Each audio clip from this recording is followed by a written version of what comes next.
সবাইকে শুভেচ্ছা জানাচ্ছি। নবম পে স্কেল নিয়ে একটি ভিডিও করেছিলাম, সেখানে আপনাদের মতামত আমাকে আসলে খুবই আবেগ আপ্লুত করেছে। আপনাদের যে খুব ভালোবাসা কমেন্ট আমি সেখানে পেয়েছি। আমি একটি বিশ্লেষণ দেখিয়েছিলাম যে আসলে নবম পে স্কেল কত গুণ হওয়া উচিত এবং কেন হওয়া উচিত। তো সেটাতে আমার পক্ষে অনেকে বলতে 99.99% মানুষ আমার মতামতের সাথে একমত হয়েছিলেন এবং আমার অনেক প্রশংসা করেছেন যে এই ভিডিওটি আসলে ছড়িয়ে দেওয়া উচিত ছিল। যাই হোক, সেটার প্রেক্ষাপটেই আজকে এই ভিডিওটি আবার করা, যে বর্তমানে কিন্তু আমরা নিউজ পেপারে বা বিভিন্ন পত্রপত্রিকার মাধ্যমে সোশ্যাল মিডিয়াতে আমরা দেখেছি যে একটি খসড়া প্রস্তাব হয়ে গেছে, জাস্ট খালি পাস হওয়ার বাকি আছে, যে দ্বিগুণ হবে। আপনি বর্তমানে যে বেসিকে আছেন, যে গ্রেডে আছেন, সেই বেসিক থেকে মানে ওই গ্রেডের সেই বেসিকটাকে দ্বিগুণ করে দিবে। মনে করেন আপনি 10ম গ্রেডে আছেন, আপনার বেসিক হচ্ছে 16,000 টাকা, এটাকে দ্বিগুণ করে 32,000 টাকা করে দিবে। তো আমাদের অনেকের ঐমত ছিল যেটাকে 3 গুণ করা, 4 গুণ করা, কারণ 10 বছর আগের যে প্রোডাক্ট, যে পণ্য ছিল বা স্বর্ণের দাম দিয়ে চিন্তা করেন অনেকে, যে স্বর্ণটা 10 বছর আগে যে দাম ছিল এখন বর্তমান সময়ে সেটা কিন্তু শুধু ডাবল হয় নাই, 3 গুণ 4 গুণ হয়ে গেছে। 50,000 টাকাতে স্বর্ণের বড়ি পাওয়া যেত, এখন 2 লাখ টাকার নিচে কি পাওয়া যায়? তাহলে 50-এর 2 লাখ কত হয়ে গেছে? 4 গুণ হয়ে গেছে, মানে আরো 3 গুণ বাড়ছে। তো সেই ক্ষেত্রে আমরা 2 গুণ 3 গুণ বাড়বে সেটা আশা করেছিলাম। একজনের বেতন 10,000 টাকা, আর 3 গুণ বাড়লে তার বেতন হবে 40,000 টাকা, বা 2 গুণ বাড়লে আর 20,000 টাকা বাড়লে তার বেতন হবে 30,000 টাকা, এমনটা আমরা চেয়েছিলাম। কিন্তু এখন যেটা শোনা যাচ্ছে বা যেটা মোটামুটিভাবে প্রস্তাব মানে খসড়া জাস্ট অনুমোদনের অপেক্ষায় আছে, সেটা হচ্ছে যে 10-এর দ্বিগুণ করবে 20, মানে জাস্ট 1 গুণ বাড়বে।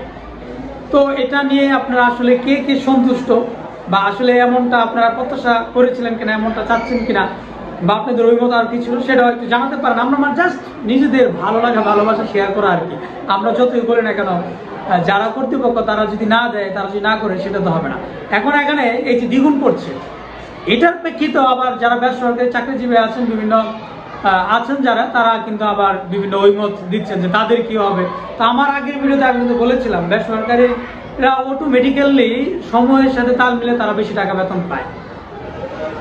যে আমি সরকারি প্রতিষ্ঠানে আছি, আমারটা কিন্তু সরকারি নিয়মে স্কেল অনুযায়ী যাচ্ছে, কিন্তু যে বেসরকারিতে আছে তারা তার ওই পে স্কেল অনুযায়ী বেতন পায় না। তারা অটোমেটিক্যালি তাদের সময়ের চাহিদা অনুযায়ী তারা বেশি বেতন পায়। এবং আমাদের যখন নন পে স্কেল হয়ে যাবে সরকারি চাকরিজীবীদের জন্য, তারা অটোমেটিক্যালি তাদের প্রতিষ্ঠান তাদেরটা বাড়ায় দেবে। সুতরাং ওদের এত মন খারাপ করার বা ওদের নিয়ে এত ভাবনার আমি আসলে এখানে বুঝে পাই না যে কেন তারা মানে এমন হায় উদাস করে বা আমাদের বিরুদ্ধে অভিযোগ দেয়, এটা আমার বুঝে আসে না। আর এটা বলেছিলাম যারা হচ্ছে খেটে খাওয়া মানুষ, শ্রমজীবী মানুষ, কৃষক, রিক্সা চালক বা এই লেভেলে যারা আছেন, সবজি বিক্রেতা, বাজারে ফুটপাতে চাকরি করে, ওদের নিয়ে যে কথাটা বলতে চেয়েছিলাম বা বলেছিলাম যে ওদের কি হবে। ওরা তো ভাই অটোমেটিক্যালি পে স্কেল হওয়ার আগেই যখন শুনেছে চাকরিজীবীদের পে স্কেল হবে, তারা 20 টাকার রিক্সা ভাড়া 30 টাকা ইতিমধ্যে করে ফেলছে। এবং যখন পে স্কেলটা পাস হয়ে যাবে, এর পরের দিন থেকে ওই দিন থেকে 20 টাকা 40 টাকা হয়ে যাবে, তাদেরটা ডাবল হয়ে যাবে অটোমেটিক্যালি। এবং তাদেরটা কিন্তু আমাদের পে স্কেলের মতো করে যে 10 বছর আগে রিক্সা ভাড়া 10 টাকা ছিল এখন 10 টাকায় নিচ্ছে, এরকমটা নেই। সময়ের চাহিদা অনুযায়ী তাদের রিক্সা ভাড়া কিন্তু বেড়েই গেছে। সুতরাং তাদেরটা যদি এখন নতুন করে নাও বাড়ানো হয়, তাহলে কিন্তু তাদেরটা বাড়ানোর কথা না, মানে কোনো সমস্যা নেই, কারণ তাদের সময়ের সাথে সাথে বেড়েই গেছে। এমন না যে 10 বছর আগে তাদের রিক্সা ভাড়া একটা জায়গা থেকে রিক্সা ভাড়া 10 টাকা ছিল, এখনো 10 টাকা নিচ্ছে। সময়ের সাথে সাথে সেটা অটোমেটিক্যালি 20 টাকা 30 টাকা হয়ে গেছে নিচ্ছে। এবং তারপরও যখন স্কেলটা দিবে, পে স্কেলটা নন পে স্কেলটা বাস্তবায়িত হবে, তখনই দেখবেন অটোমেটিক্যালি সেটা আবার তারা 30 টাকা 60 টাকা 50 টাকা করে ফেলবে।